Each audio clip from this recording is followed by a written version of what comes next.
Marty, what would you do if your income tax was just eliminated? What would you do?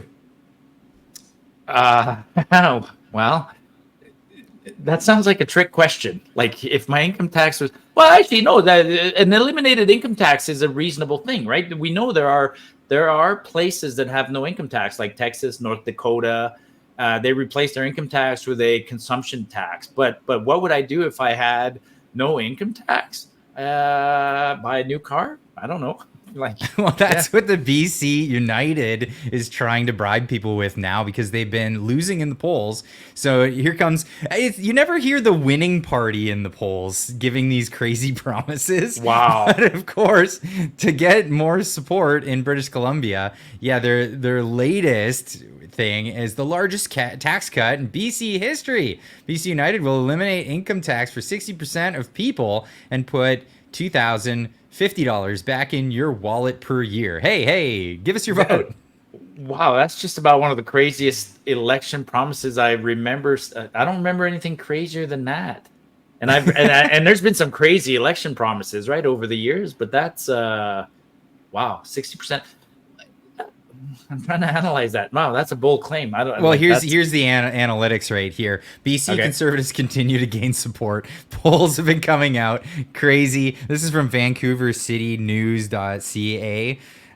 The latest polling ahead of October's provincial election suggests that BC Conservatives continue to surge in support. Ledger says that the poll found support for the NDP sits at about 42%, with the Conservatives just narrowly behind at 39%, a 13-point boost in just a few months for John Rustad's party. And this is where we're at in British Columbia. Well, and anecdotally, guys that you and I know, I know guys who are door knocking in BC right now, and they're telling me anecdotally that it's even higher than that. One guy, James, who hosts a lot of spaces, he says that he went door knocking and it's 80%, like 80%. In his anecdotal opinion, 80% of the doors he's knocking on, people are immediately saying, "Oh no, I'm voting conservative." So the British Columbians sound like they're now he's in northern BC. He's sort of more what do you guys call northern BC? The more industrial part of the province or whatever, or maybe the more redneck part of the province. But Just yeah, not the he's lefty NDP part of the province. That's sure. what But I it mean, is. if the northern blue collar area is 80% and the areas around Victoria end up being 40-50%, that's a huge shift, right? That's a huge shift. So It's massive. It's massive. yeah. And yeah, even in the region that I live in, where there's a lot of wokies, you see a lot of people not talking much about that. They're talking more about economy. They're talking more about and and where can we go with and it, and more when I conservative see way. a political party make claims like this or promises like this, like we're going to give everybody 60%, that to me that just smells like desperation, right? I can barely get past the headline. I just go, wow, you guys are obviously desperate. What's next? You're going to free ponies for everybody, universal basic income, no taxes. Like, come on, people.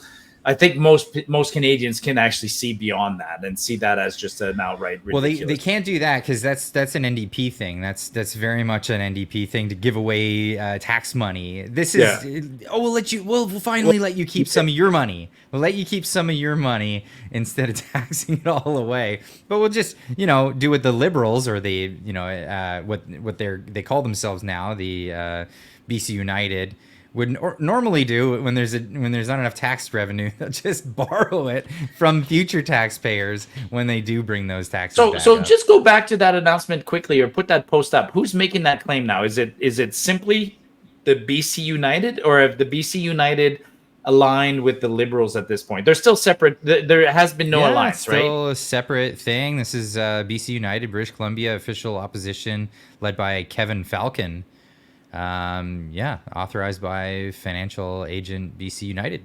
This is just theirs altogether. Yeah, I mean, as an outside observer, I'm kind of wondering, like, when's he going to throw in the towel and just sort of put his support behind either the Conservatives or another party. I find he's really sinking in the polls. He's desperately hanging on. I guess this could be his last measure. He'll see how this resonates in the next poll, and then hopefully It just he. sounds so desperate. It I totally can't. does. I have a hard time just like not thinking of it that way. Like it just sounds completely desperate.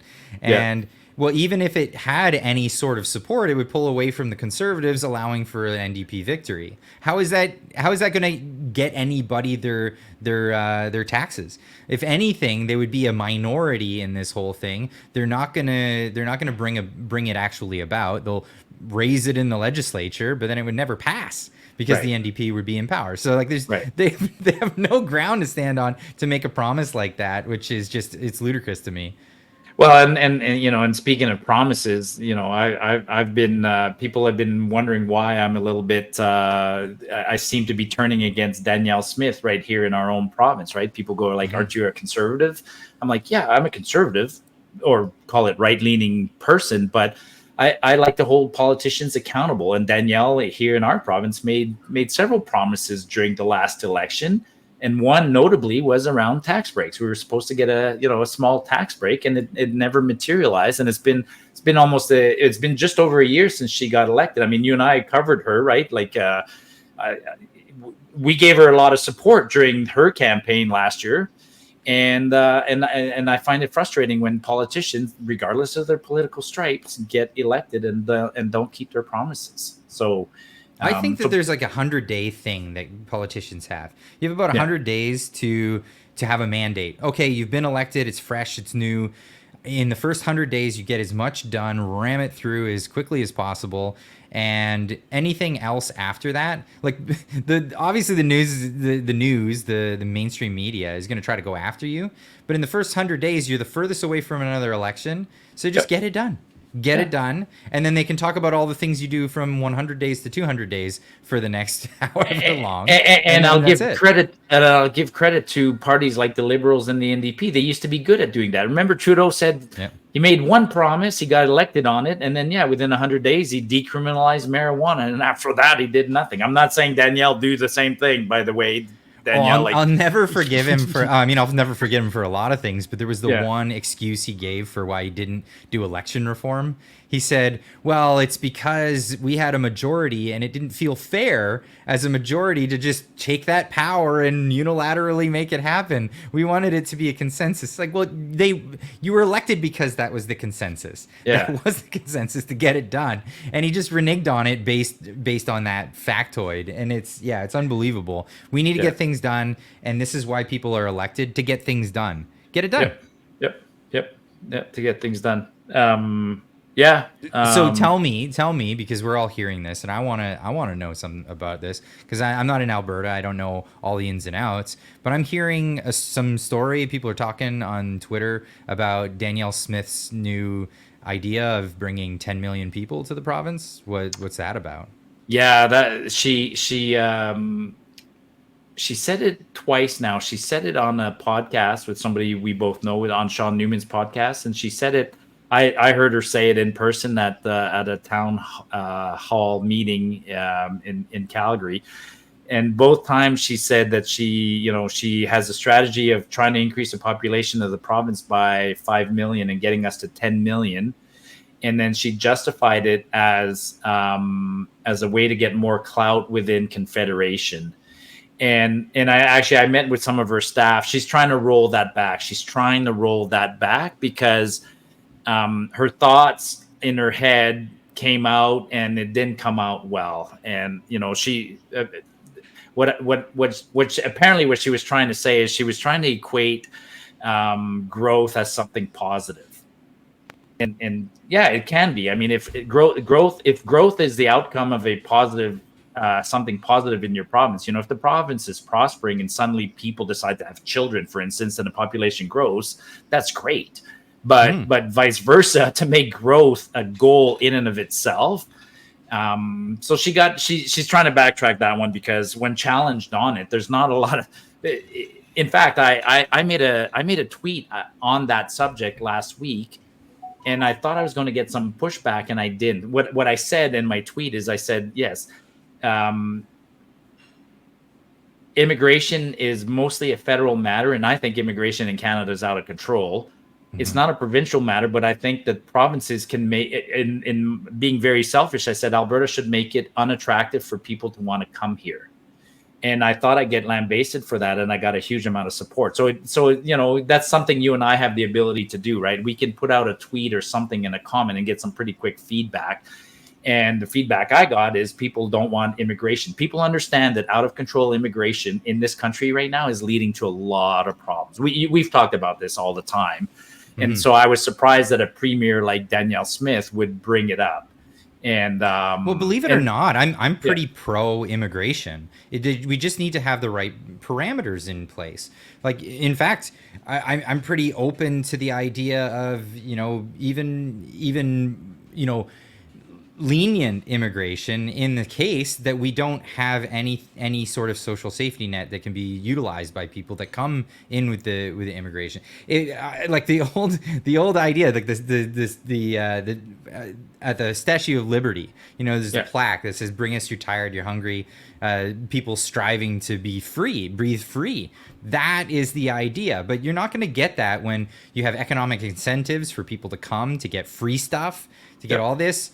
As long as that exists, I can't be on board with it. I can't be on board with it because I'm not even on board with it to use as an economic incentive to harm people, get people caught in a trap, in a welfare trap within our own society with people who are born here. I think that's a terrible thing. What's your current experience with the immigration process going to the U.S., right? So I think they're very they're vetting you, right? I mean, even though you're an American citizen, they want to know a few things, right? Like, are you? But Marty, I'm doing it the right way. Yeah, you're doing it the right. Yeah, that's yeah. We're not going to enter the country until we're legally allowed to. Yeah. I mean, I can enter the country anytime, but until my wife and children are allowed to legally, we're not going to do that. This is a problem in Canada, a problem in the United States, a problem in the Western world. Is we're allowing people to come in, enter the country, and on their first task. The first thing that they do, they enter the country illegally. They do it. Yeah. What message are we sending them, right? If we allow them to cheat on day one, they're going to keep cheating. So yeah, exactly. I think we've beaten this subject in the past, but yeah, Danielle, she's trying to walk this one back, and to anybody listening, I actually had you and I and guys like us, we actually have an influence, and her office wanted to talk to me because they were concerned that I was holding her way too accountable because I dissected her speech and I tweeted about it, and it created an uproar. I'm like, I'm glad you called because they're starting to understand that the mainstream media might be your little lapdogs that'll just do what you ask them to do, but I'm not paid by anybody in the government. I'm not getting subsidies from them, and that's really it's enlightening. It's awesome because I'm free to say whatever the hell I want. And we're not worried about access. That's the other thing, because I know a lot of reporters, people in the media, they're worried about getting access to politicians, having access to be able to interview them. You know what? If they don't want our interviews, they don't get our interviews. Whatever, that's fine. We're still talking about them. We're still talking about those stories. I'm happy to talk to anyone who wants to come in and talk with us. We'll have these conversations. Well, screw your Trudeau's access. That's what I have to say. Yeah, Trudeau's famous for that, right? I mean, look at the battles that guys like Ezra Levant and others have fought with him. But even within the mainstream, right? If you're a journalist from the CBC who dares to get in, who's invited to a press conference, and then somehow or other you try and slip in a bad question, you're not going to get invited again. So well, think of actually a really awesome guy for that is Donald Trump, right? Donald Trump. He literally says to certain media is like, I'm not going to talk to you. So maybe a bad example, but did you listen to Donald? Did you? I did. Did you? Yeah. It was really good, actually. And you know what? Like, I want to throw this out there because there's a lot of criticism on either side. I think Elon did it right. He really put it together in a way where it was okay. We've seen Donald Trump with adversarial questions. We've seen him in adversarial interviews. We've seen him in friendly interviews, but we've never seen him in a real conversation. Something that's really just, let's talk about some of these issues, and you can finish full thoughts, let your full thought out, and you can talk about it. And Elon really says it right at the beginning of the chat. Is this is not for people on either side of this. This is for all the people in the middle who haven't decided. This is so you can see Donald Trump and see what he's actually like, and what he says candidly. And I thought it was a huge win. Yeah, and I think people have asked Elon, will you do the same thing for Kamala Harris? And I think he said yes. So it'd be interesting to have her come on. But I don't think she will. But yeah, the Donald's conversation was awesome. Well, not awesome. I mean, it was interesting. It was not, oh, that is funny. That was put the sound to that. I can't. It's copywritten. I can't put it on. You know how yeah. Yeah, all right. Well, it's done to the Saturday Night Fever music, and this just shows how awesome AI is becoming. Right? It's so awesome. But really back good. to Donald, yeah. Was it completely insightful? No. I mean, he's telling his side of the story. Although there are a few little tidbits that were interesting. I think he did have some of those conversations with Putin. I think he's right that if he was in power, Putin wouldn't have perhaps invaded Ukraine. There would have been more discussions before doing that. But he had some great quotes. I mean, he had one quote where Donald said that to me resonated, right? He talked about, I'm having a hard time paraphrasing it, but he said, inflation right now in their country is almost as bad as it is here. And he said that, it's hurting people who've made the right decisions their whole life.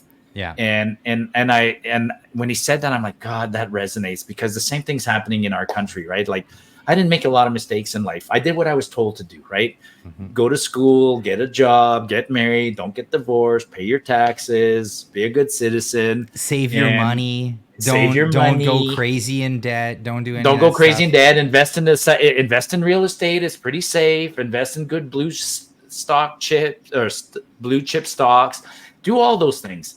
Send your kids to school, and then it's like, where's my reward for doing all that? The guys who screwed up, they're getting their loans forgiven, and they're getting this, and who's paying for all? So I had to save and deprive myself of stuff, and now I have to pay for their stuff. Anyways, I digress. But that quote by Donald was, and then somebody else brought up a great point. Like, he is trying to save the country, and people are going to vote against him. Like, it's like, wow. Like, you're going to vote against a guy who's trying to. I genuinely think he's trying to make the country better. Like, here's the thing. I think the news knows this. The Democrats know this. They know that anytime he gets in front of an audience, that he woos people over. He wins people over on just the points that he talks about. And this is why they have to lie about the things that he says. This is why they have to have what was it? Great people on both sides. Lies. I mean, these are all just big lies to try to slander the guy. Why not just have him in for a conversation like this? Well, it's because it's going to win people over, and there's vested interests that don't want the status quo to end. And it's funny. I have this great clip. This is from the Colbert Show, where he's interviewing this lady from CNN, who's one of many, and just the amazing moment that happens here. I just got to play this. Trump has kind of been thrown on his heels by this, and he's not really sure how to go after Vice President Harris. He knew his attack lines on President Biden.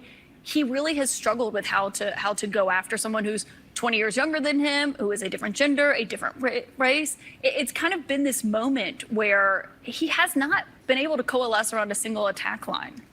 I know you guys are objective over there, that you just report the news as it is. I know. CNN makes it. I know Was that supposed to be a laugh line? I wasn't supposed to be, but I guess it is. I guess it is. I guess it is indeed. Nobody takes the mainstream media seriously anymore. They don't believe a word that they say, and it's all of this. Like even at Stephen Colbert's studio, where that's not like a right-leaning crowd. They're a very left-leaning crowd. They're the kind that tolerate the syringe dance and propaganda to get people vaccinated. Like this is the crowd, and they laughed at the fact that just even the insinuation that they're honest at CNN. That's amazing to me. That means what we're doing is winning. You just gave me two great segues. I wrote it down because you mentioned vaccinated, which is a segue to something else. And you mentioned mainstream media. And I think we need to talk about the CBC. But before we go there, I just want to talk one last thing about Trump, right? There was a couple of videos circulating. And I agree with what the lady said, right? Trump he got caught off guard, right? Like you're supposed to go in battle against Joe Biden, and all of a sudden the fighters get changed and he's got to quickly figure out how to, what's his strategy against Kamala. He'll figure it out. But there were other nice videos this week of Trump unscripted walking a crowd. Man, he can walk a crowd. Like he's really, really impressive just walking a crowd. People just migrate to him, and he has a nice, easy way about him. And boy, I would love to chat with him. But CBC, you're talking about mainstream media. You saw the story this week, right? The CBC, the Canadian Taxpayers Federation broke a story. The CBC paid themselves bonuses in 2024. So in 2020, surprised. Yeah, in 2024, they got their $1.6 billion of usual money to operate as a crown corporation. And then during the recent budget, they're like, we're running out of money and we're going to have to lay off 100 people, blah, blah, blah. So they got an infusion in the last budget of about, $42 million. Don't quote me on the exact number. Mm-hmm. And then what did we find out? They paid themselves $18.3 million in bonuses. The average bonus to the top 15 executives at the CBC was something like $75,000 each. Yeah. Is this the story?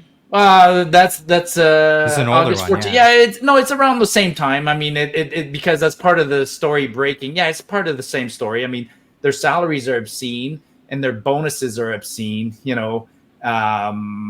It's just obscene what's going on at the CBC, and it's they're bleeding cash. They're a crown corporation that they're a joke. I mean, like.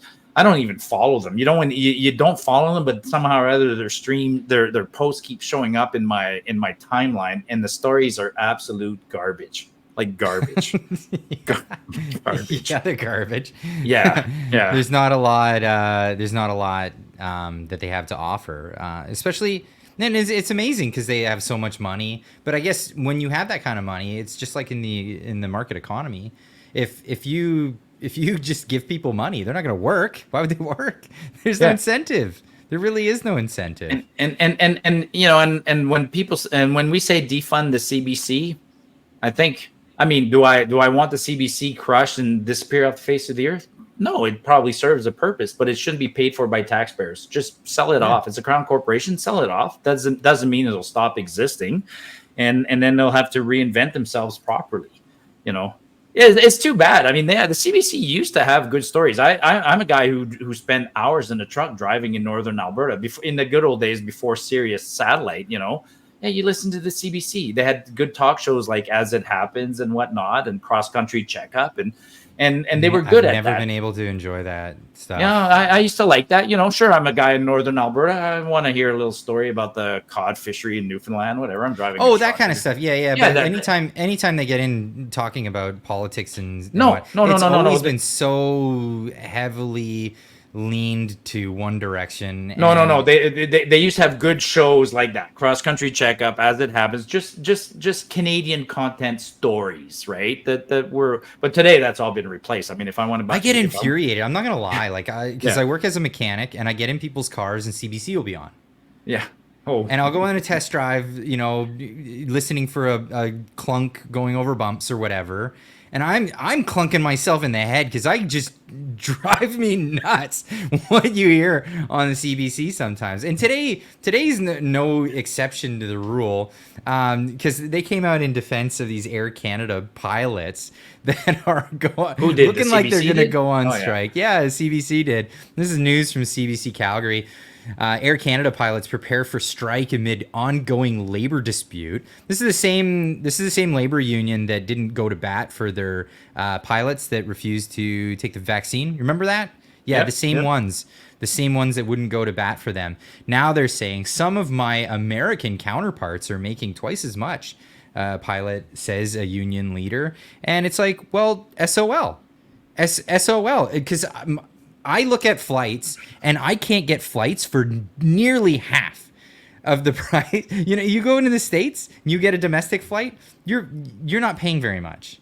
If you want to compare apples to apples, they're doing a terrible job at first customer service, service availability, price. All of that is way in the dumps. If they want to compare it to their American counterparts, yeah, their service is trash. It's a flawed comparison. It's like Dion Phaneuf saying I deserve the same salary as Connor McDavid because we both play in the NHL. No, you don't. And so No, you're you both don't. your airlines. It doesn't matter. You're a shitty airline. I mean, I love how Air Canada every year brags about like how they got the Consumer's Choice Award for Canada. It's like, yeah, there's 2 airlines. Like, wow. Congrats. Yay. Yeah. I mean, I'm always flying WestJet, or what's that new one, Flair. I go Blair on that. and Porter. There's a couple of new ones in Canada. Yeah. If I'm domestic, that's where I'm going. If I'm flying international, I am staying the hell away from Canadian Airlines. I'm just like, There's no comparison actually. Like I used to work in Europe, and I remember in Europe, like I thought, okay, well, we got to take the train. I understood that they had a nice train infrastructure, and trains are fun, by the way.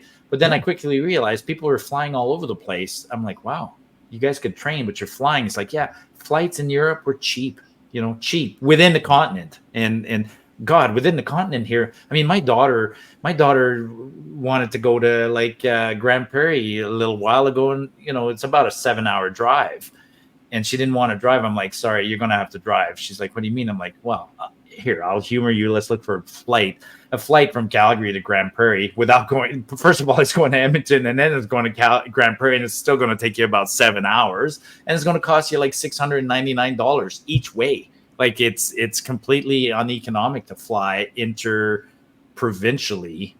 WestJet still manages. I mean, well, no, actually, I shouldn't say. When I went to Victoria, this is something I'm really not looking forward to for Yeah. the immigration thing for my wife, when she has to go do an interview at some point, and there's only one place in Canada where she can do an interview, and that's in Montreal. I know. U.S. Wow. Embassy have to go to the one in Canada that does the interviews. So we'll have to fly to Montreal, but it would cost us way less money if we were to just drive down to like Washington State and then fly to Montreal, or fly to New York and then drive over. But we can't, because she can't enter the country until it's all done. Yeah, so we're gonna have to spend an arm and a leg doing that, going over to Montreal. Well, it's like the other sort of similar cheat is people who run a VPN on their computers and hide their identity and get on Amazon to do purchases, right? I mean, if you're buying something and you look like you're from I don't know, Argentina, and you're buying it from China, it's going to be a cheaper price than if it appears that you're from Canada, even though you're buying the same item. The computers change prices based on where your IP address is coming from. So yeah, I've done that traveling. I mean, I've traveled in South America. You have to bite the bullet and pay your first flight from Canada to, say, whatever, Buenos Aires. And then once you're there, you book your other flights locally. Because if you booked your other flights from here, it would be astronomical. Well, let's thank our lucky stars that we're even flying at all, because, it could be worse. We could be going through, I don't know, a pandemic or a new one. Maybe there's a new one looming. Maybe they're trying to make one. Force the topic. Of course, the WHO has declared Mpox. They're not even calling it monkeypox anymore. It's Mpox. because it got such a bad rep on the last go around when they tried to force this one on us. They've declared it a global public health emergency for the second time in 2 years. They couldn't get this one going the first time, but now they've got it the second time. And well, here's Tedros making his our little favorite. speech here. Yeah. Today, the emergency committee met and advised me that, in its view, the situation constitutes a public health emergency of international concern. I have accepted that advice. Anyway, yeah, that's his whole thing. So, but this is funny. I replied to this because obviously this was government.exe is corrupt, saying that they're trying this one more time. This is what a tyrant desperate to hold on to power looks like. And I said, they dragged this one out 2 years after many forgot that you're relatively safe if you stay away from gay orgies. Apparently, according to NBC News, as of 2 years ago, you're relatively safe if you stay away from like male sexual contact with people. One person saying, for some, that's easier than said than done, which cracked me up. I couldn't help myself. I had to share that one. But yeah, this is something absurd. Of course, here's another one. How is monkeypox spread? Throb Schneider giving South Park's interpretation of how that spread. It's skin on skin contact. It's not like a pandemic. It's not that's like a little bit. Yeah. Okay. Actually, lately I've been enjoying. I'm glad we are starting to get justice. I'm enjoying watching the COVID narrative not only fall apart, but the truth come out. Right. I mean, there's been. You should talk to Denis Rancourt when you get a chance. Maybe have him on your show. But Denis is a guy from Montreal, a PhD in physics who's done a lot of data analysis and stuff like that. He just published a 300-page or more than 300-page. I think it's 500-page report. And I posted just a conclusion at the top. But, of all the excess deaths in the last 5 years, like a detailed analysis. And they're unable to draw a correlation between excess deaths and COVID, but they can draw a correlation between excess death and vaccination, excess death and stresses caused from the mandates and other things. Like the psychological stress of the mandates, locking people up for 2 years of their lives we're going to learn about this for decades. The full impact of that is still 20 years away from us, but we did irreversible damage to a shit ton of people during COVID. Locking up humans and putting them behind masks, it was not natural. Children in their prime as they were developing like this. There's a whole generation of kids where that became normal to be locked up and to be masked up and the psychological effects we're only going to be finding out about decades. Yeah, I mean, I feel bad because I'm apparently from the generation that got home and my mom and dad weren't there. So when I got home, I was just like, oh, mom and dad aren't here. Then we take off and go skating, and apparently that affected us somehow or other, turned us into feral children. They said or whatever. It's like, yeah, okay. It still turned out good. You know what's funny is Alex. Alex we know him on Twitter as the Amazing Zoltan. Oh, he changed his handle. He's not the Amazing Zoltan, but anyways, he's like Alex Zoltan now. Yeah. But he had this interesting theory because he checked out one of those protests that was happening at University of British Columbia, I think it was, or SFU. And it was one of those protests for Palestine occupation things. They had their tents all out there. And he went to speak with them, and he found it really strange. They were all masked all the time. They were essentially reliving COVID. And he had this theory that I thought was interesting because he's been to a bunch of these protests just to document them, check them out, see what they're about, even like Freedom Convoy stuff. And he said, there's something I noticed about protesters. What they do is when they get together, they relive their heyday. And if you look back at the Freedom Convoy, you had a bunch of like millennials, Gen Xers, like those types getting together. And what was the thing that they did? They all put on loud music. They all danced around. They all had bonfires in the middle of the street and stuff. And this was like reliving their heyday. This was like their formidable years. Their influential years. Reliving that. And now you have these new protesters, and this young generation. A lot of these kids, they were recluse. They were hiding away. They were doing all this stuff until COVID happened, and then they were told that they were heroes for shoving things on their face and staying away from other people and being antisocial. It was like their time where they became the heroes, and they want. It looks like they're trying to relive this in their form of protest. Interesting thought experiment, or a way of looking at it. Anyway, it really made me think. Well, yeah, no, wow, that's an interesting thing. Yeah, so you're a kid locked down in your basement, zonking away on video games, and now you're a hero. That's okay. We'll see where that one ends up. It's I mean, I think my parents' form of protest was pretty cool. You know, they went to Woodstock and got naked and danced around and did a lot of drugs. And then what did we get to do? We went to a truck convoy. Yeah, we'll see. Actually, speaking of the truck convoy and that whole thing, the Coots 4, the end is finally in sight. Well, it is in sight. I mean, the worst of the charges, the conspiracy to commit murder, they were dropped, right? Like in the end, it's as we suspected. The government fabricated a charge and stretched out this trial through. It was a travesty, and then in the end, they got the last two convictions were basically mischief, and it's a miscarriage of justice that the two guys who were convicted of mischief a couple of weeks ago are still waiting for their sentencing, and while they're waiting for their sentencing for the crime of mischief, after having spent 900 days in jail, are still in jail. Like, come on. And this is the thing that it gets me the most is, well, I mean, so there's only the two guys now. Yeah. So a bunch of money was raised for the other guys, and then they got a lawyer. The lawyers convinced them to just plead out, and we'll see where that goes. But the other two, they were held without bail until they saw a trial. Now there was a bunch of charges. And the big heavy one, the reason why they were denied bail all this time was conspiracy to commit murder. Conspiracy to murder police officers. That's right. And that was the charge that they were completely acquitted of.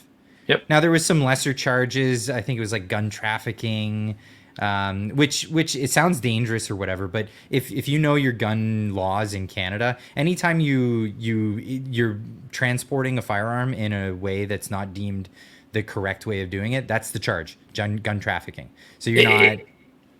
It's extremely easy to get cross-threaded with the law when it comes to firearms in this country. It's just the way it is. I mean, I know because I used to shoot competitively, and like literally, it's like print off your permit, put it in the case, put the gun in the case, lock the gun, keep the weapon, the ammunition separate, and then suddenly at the last minute you got your case is wet and you change out your rifle into another case, and it's like, shit, I forgot the permit for this one. You're in violation of a law, and you get pulled over by a cop because you're speeding. And he says, "What's that in the back seat?" And now you got yourself in trouble, even though you're. So yes, yes. To your point, I agree. The charges of sound terrible, improper storage of a firearm or whatever. It's a bullshit. Trafficking. It's still a trafficking charge. Whatever. Yeah. It's still a bullshit. You're not charge. You're not a gun dealer. That's not what that charge means. And then the other one was mischief. So misdemeanor mischief, which is very loose in translation. It can be translated to a number of different things. It does carry a stiff penalty, but nobody's being denied bail for trafficking or mischief. Now, these guys are sitting awaiting their sentencing for those two things, and they're still being held in remand.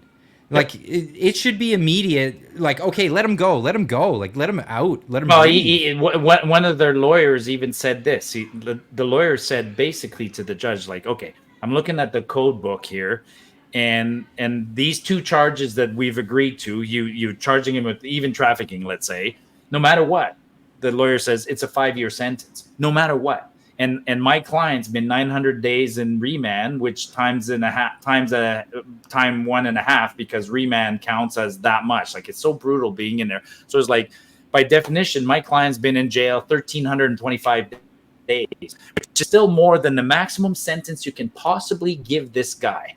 And the judge still said, whatever, in remand until sentencing, which now has been delayed, and I think sentencing is now set for August 23rd. It's unreal. It's completely unreal. Well, and then across the country, Tamara Litch and Chris Barber, they're in Ottawa right now for the end of their trial, hopefully, for mischief. Theirs started September 6th last year. It was supposed to last 16 days in court. Well, it went 40 days in court, but almost a year outside of court. So, like, it started on September 6th and it hasn't finished. I think closing arguments are tomorrow. Closing arguments were yesterday. Were they yesterday? Okay, I might have missed. Yeah.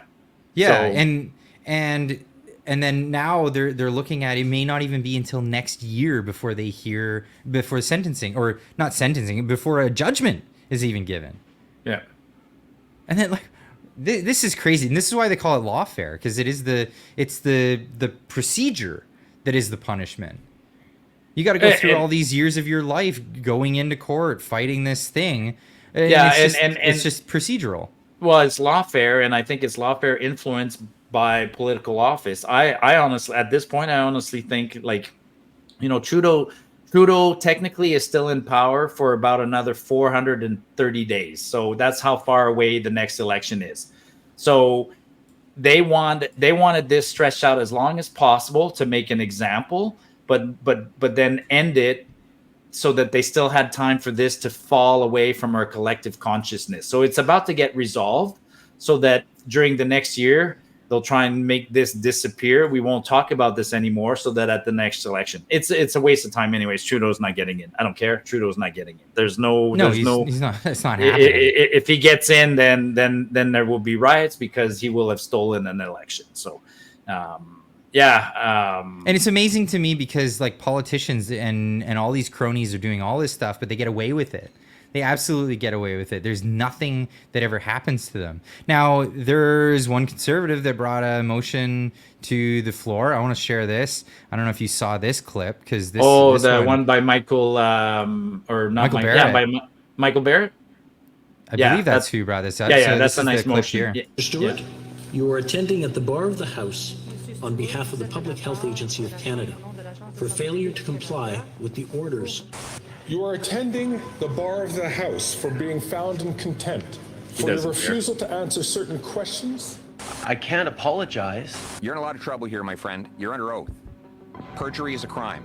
Now, there's no penalty or even fine for breaking these rules. The price is political. A minimum 6 months jail time for perjury. A $50,000 fine for contempt before Parliament.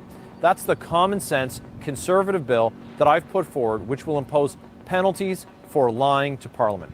It would do two critical things. One, it would impose a mandatory minimum penalty under the criminal code for perjury before a House of Parliament. And second, would allow Parliament to impose a fine of up to $50,000 for a contempt against a House of Parliament. After 9 years of Justin Trudeau's government of serial lawbreakers, the insiders and elites dealing with the Liberal government are flouting the authority of Parliament, and they're lying to Canadians.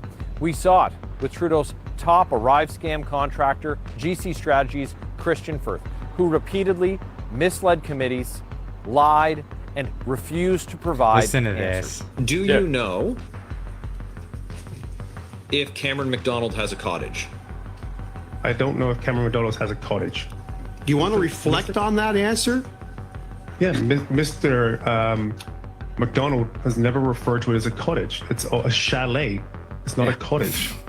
It was only after Conservatives pushed for accountability that the majority of members of Parliament in the House of Commons voted to find Trudeau's preferred contractor in contempt of Parliament.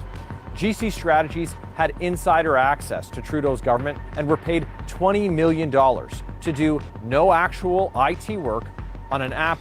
Anyway, we know the outcome of that was nothing. Nothing ever happened to these guys. Well, They were held in contempt, and nothing. I mean, and every week it's another story. I mean, even this week, the one that's in the headlines is the one in Alberta. It's Randy Boissonneau. You know, the Randy who sent texts to Randy who were self-correcting. I mean, they asked him this week again, like, are you sure, right? Like, there was only one Randy on your company. So you're sending text to Randy, and apparently it was Randy Boissonneau. You were sending text to a Randy who was in Vancouver or in BC on business. While Randy Boissonneau, here's his travel records, he was in Vancouver. I mean, Randy Boissonneau is an MP who perjured himself in committee, and they have evidence like that. And there's no consequences, political consequences. Okay, political consequences. There is no political consequences. There isn't. It Exactly. means nothing. If there was political consequences for any of this stuff, Trudeau would not be in office today. Exactly. So there are no political consequences. It needs to be, and I would go further. I would say barred from office. That's it. If you're caught in like an ethics violation, especially, barred from office. God, Done. I mean, you can't work for the government ever again.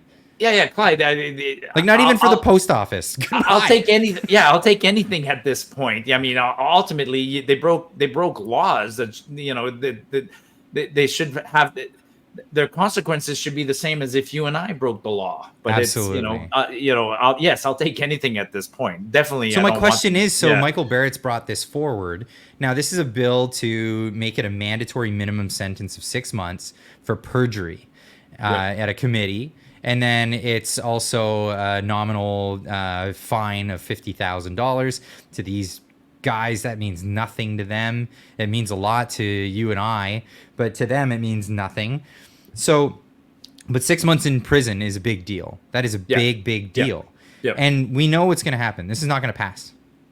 This is not going to pass because the Conservatives are a minority. There's the Liberals and the NDP majority government. Let's just call it that because that's what it is.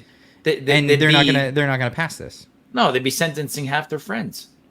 You know, I mean, Clyde, we had a retroactive, obviously. Yeah, we had a report. How many months ago did that NCOIS report? You know, we know. I mean, the special rapporteur or whoever the hell he was, like, he told us there's 11 crooks in the House of Commons, 11 people who, by definition, were acting against the better interests of Canada. We don't know their names. They don't even want to tell us the names because it might. Well, Trudeau even put forward a bill that if you wanted to find out who they were, you have to sign. You have to vow secrecy for life. Yeah, I'm glad Pierre Poilievre didn't sign on to that because now he can open this up afterwards. Yeah, Hopefully it would erode confidence that Canadians have in our government if we told them who the 11 traitors are. Like, that's the mental gymnastics that they're doing. It erodes confidence that you won't tell us who the 11 traitors are. That's the erosion of confidence. But my question here now is, okay, so it's not going to pass. This is obvious. It's not going to pass. They're not going to sentence their buddies to prison. But when the Conservatives come in, I personally want to copy and paste this whole bill, get a copy paste of it, and send it to Michael Barrett for every week that he doesn't reintroduce it when they're in power. Yeah.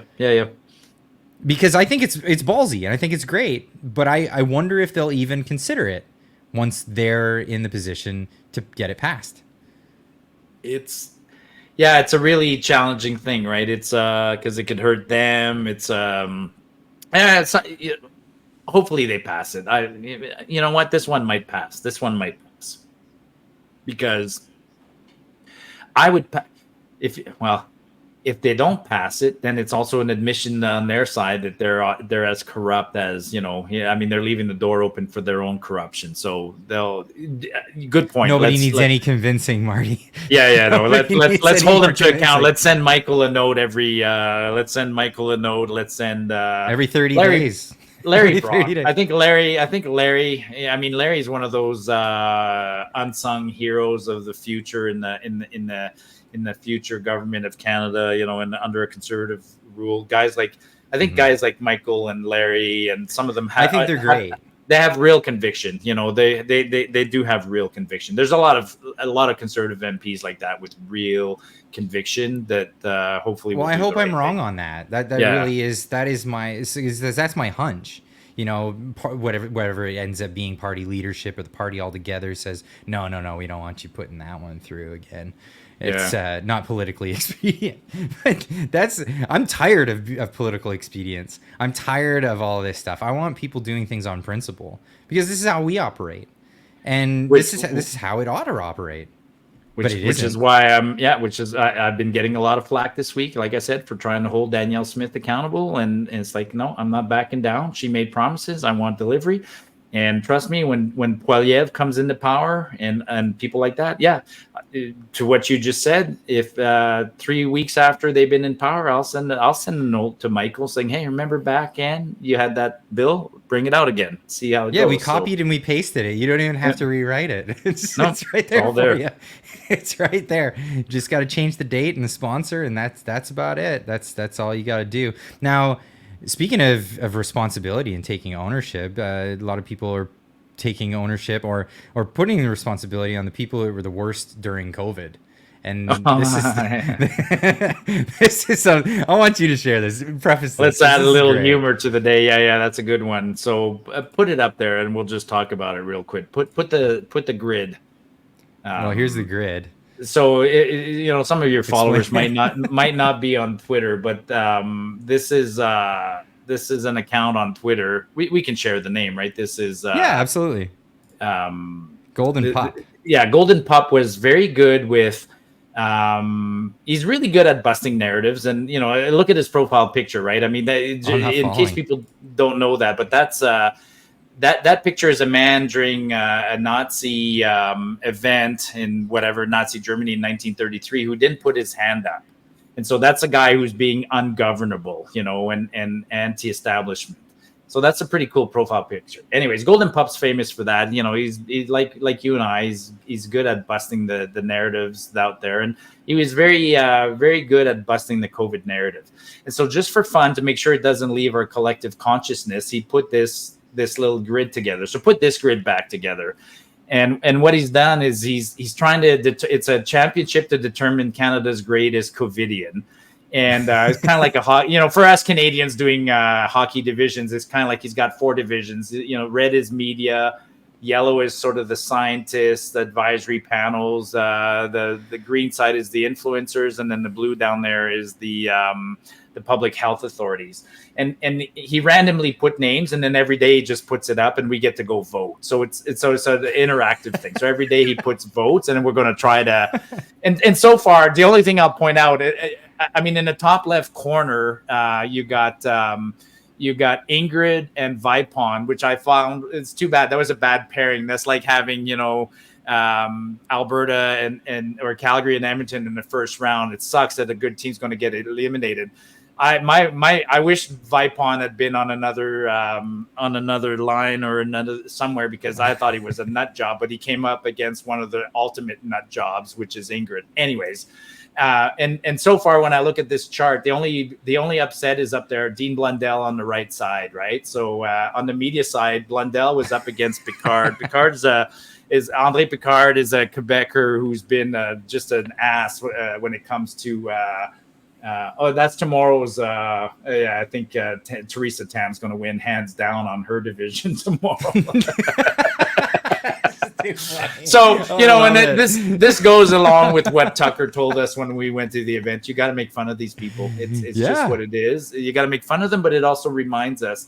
I mean, back to the grid, right? Did you have Regina on your show, the author of the Fistman Fraud?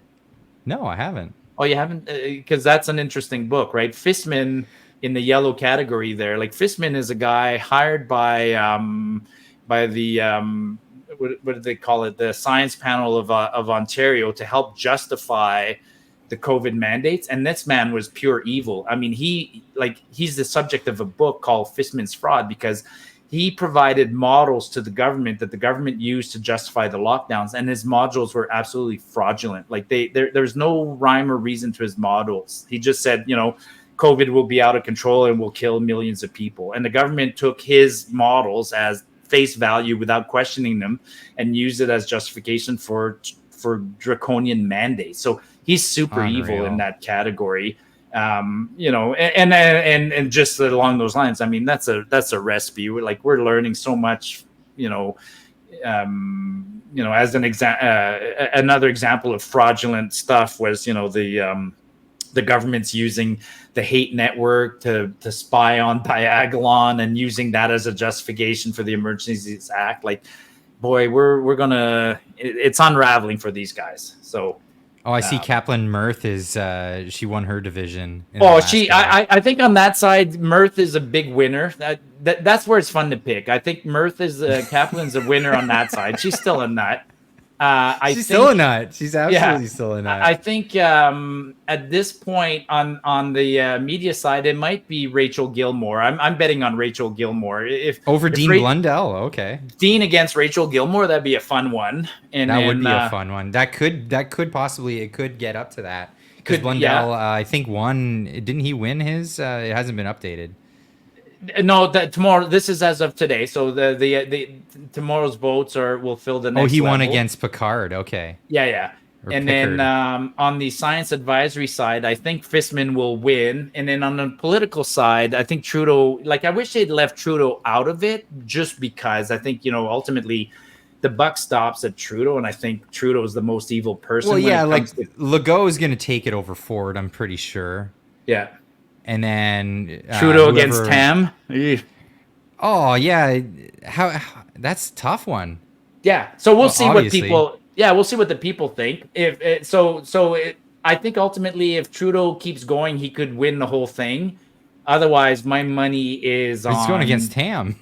My money's on Tam. It's one of those two. But I would exclude the politicians out of it. But you know, we'll see. Yeah, fun thing. So to your viewers, go check it out and vote tomorrow. Vote every day, and it's just for fun.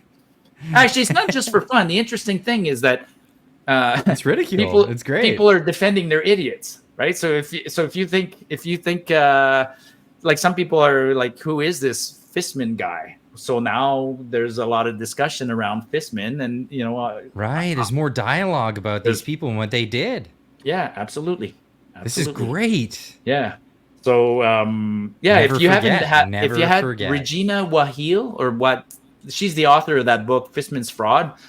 Bring her on your show someday, man. She's just a beautiful lady, fun, educated. She's not a COVID person per se. She's just a statistician who immediately saw Fissman's models being used by the government to justify mandates, and she just went, well, this makes no sense. And then she wrote a whole book on the whole topic and exposed and you know, they're on to something, right? When, like, imagine if I wrote a book that said Clyde's a fraud, and that was the title of my book, and you were not a fraud, you'd sue me into oblivion, right? It's right absolutely. there, like, you're done. So she was so confident, she's like, nope, I'm going to literally say this book is called David Fissman is a Fraud. Done. And he hasn't sued her or done anything, won't comment on the book, won't defend it, won't say nothing, because he can't, because he's a fraud. Wow. So yeah, it's fascinating. Yeah, you and I are lucky, man, and you're especially lucky. Like, call out these people. You get to talk to them. We get to listen to you. But yeah, reach out. You know, I love what you're doing. I love what we're doing. I mean, you know, I'm looking for. Can you announce it? Like Friday, we're gonna have a great chat, right? You got my buddy. Yes. You know, you got Friday's going to be Friday. really good. I hope people pay attention, or people who don't normally tune into the live show, maybe tune into the live show, because it will be really good. Friday I start at 6:30. I usually do a little bit of a chat for about a half an hour, catch up on things, and then I'll be pulling in a panel. This week it'll be Marty. It'll also be Kirk Lubermoff and government.exe from Twitter. This is going to be really, really good. We're going to be talking about the economy and communism. Let's talk about absolutely. It is part of the economy, so this is where we're going. And Kirk does this as kind of a living, right? He's not quite an economist, but he helps businesses as a coach, and he's extremely knowledgeable on economics. But the part I like about him, when we've chatted in person a few times, he does come from behind the Iron Curtain. He's a Russian immigrant, and like I've said before, they've seen all of this, right? Like there were some of the, I wish they'd been even more vocal during COVID and stuff like that. They're like, oh my God, we've lived through this. Like, we know what it's like when your governments are trying to control you. We've lived through it, you know. Well, like as Elon Musk said it in the chat with Donald Trump. He says, you know, at some point the regulation gets so bad, everything's illegal. Just everything becomes illegal, and and then everything halts. All economic activity halts. That's the way it goes. Yeah. And it's just an inevitability. It's the way it goes. Russians are funny guys too. I love Russians. You know, like they have a cool expression, which is, you know, Russians are not happy unless they're unhappy. I mean, it was in their culture, you know. And then when you talk to Russians casually about what it was like to live in, say, Russia in 1980, man, they got some cool stories. Like they adapted. And they still had their fun, but it was a bizarre world. Like they describe it and you go, well, that doesn't make sense. Was it really that bad? And it is, by our standard, it was surreal. Like the surveillance state and the paranoia and the shitty factories and all the cheating they did and all the, you know, whatever. It was a crazy country. Crazy country. Yeah, so tune in Friday at 7:30 Pacific time, of course, if you're on the East Coast, or if you're in the Eastern Canada, Eastern time zone, that'll be 9:30. So tune in. That'll be a really fun discussion. Marty, until then, where can people find you? Marty Up North on Twitter. Yep. Not even plugging the YouTube anymore. I'm still gonna put the link in the description. Yeah, you can put the link in there. I'm overdue. I need to do a video of my canoe trip. Is still sitting on my editing board. I need to do a video of my canoe trip, but I'm so overwhelmed on Twitter these days. It is a fascinating platform. It is a fascinating platform. Like as my channel grows, I'm exposed to stuff that I never in my wildest dream would have dreamed of. You know, like I said, I literally had a meeting this afternoon with Danielle Smith's chief of staff, and he reached out to me and wanted to have, you know, a beer.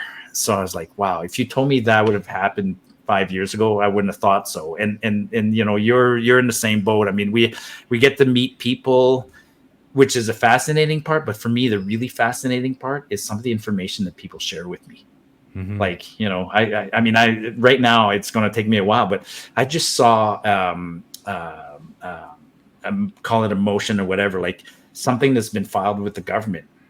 It's sort of a court case filed against the government of Alberta. And I'm amazed that people would share that to me. It's shared in confidence. I act as a you know, a confidential source, and I get to read it. But I'm like, holy shit, man. Like some of this stuff, it's insane. Our governments are getting sued into oblivion over this stuff, over COVID. Good. Like, you know, good. Yeah, you and I will pay for it as taxpayers, but it has to happen, man. It has to happen. Yeah. Yeah, no, I appreciate that. I always appreciate you inviting me on the show, man. It's fabulous. What have we been doing this now? About almost 2 years, year and a half? I can't remember when it started. We just rolled with it, and then that's it. So, yeah, absolutely. Yeah, we'll keep going because this is it's a lot of fun. And I'm looking forward to this panel, bringing more people into the chat with us. So tune in on Friday again. 7:30 or 6:30 Pacific time. 7 o'clock is when the panel starts. Get in there early before everyone else files in and you can't see over the show. No, of course it's on the internet. Perfect. All right. Cheers, everyone. See you on Friday.